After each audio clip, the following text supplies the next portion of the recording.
সবাই খুব আক্ষেপ করছে, কারণ ছায়াটাকে ধরেও ধরতে পারেনি তারা।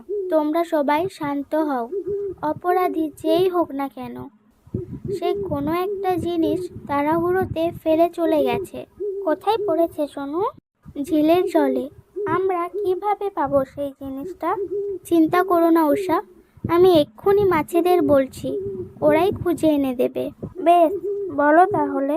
মাছ ভাই, ও মাছ ভাই, তোমরা এক্ষুনি জলের ভিতরে যাও আর দেখো তোমরা নতুন কোনো জিনিস খুঁজে পাও কিনা। যাচ্ছি। কই রে তোরা, সবাই তাড়াতাড়ি চল। এই বলে সব মাছ নিমেষেই জলের তলে চলে গেল।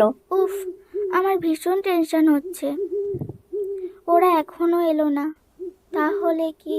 না না সোনু, তুই এরকম বলিস না, আর এত অস্থির হোস না। দেখবি ঈশ্বর ঠিক কোনো না কোনো উপায় দেবে রে। ঈশ্বর সবসময় ভালোদের সাহায্য করে।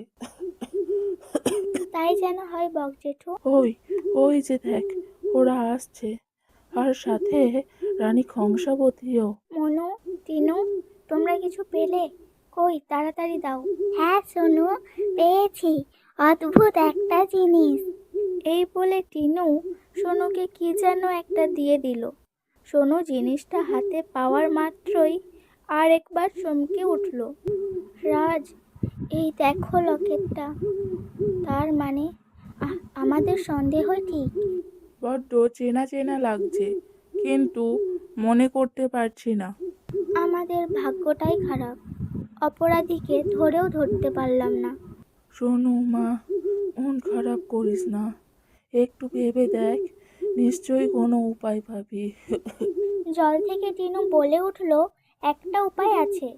কী উপায়? কিছুদিন আগে রানীমা খুশি হয়ে একটা নীল পাথর ঝিলের একটা মাছকে দিয়েছিল।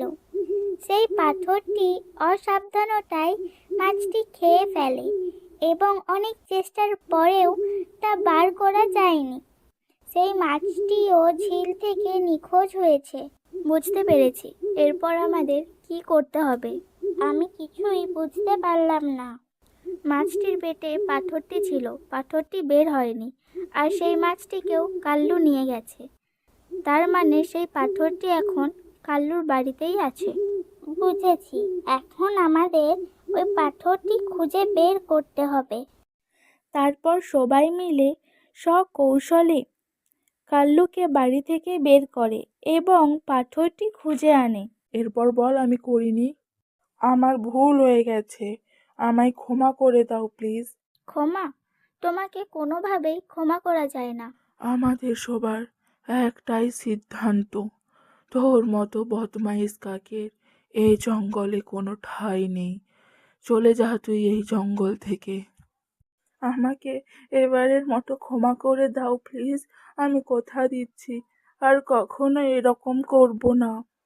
আমাদের যা বলার আমরা বলে দিয়েছি। কাক মাথা নিচু করে জঙ্গল থেকে চলে গেল, আর ঝিলের মাছেরা সুখে শান্তিতে রইল।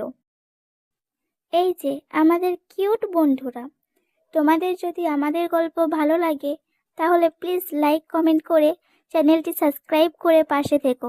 দেখা হচ্ছে পরের ভিডিওতে। টাটা।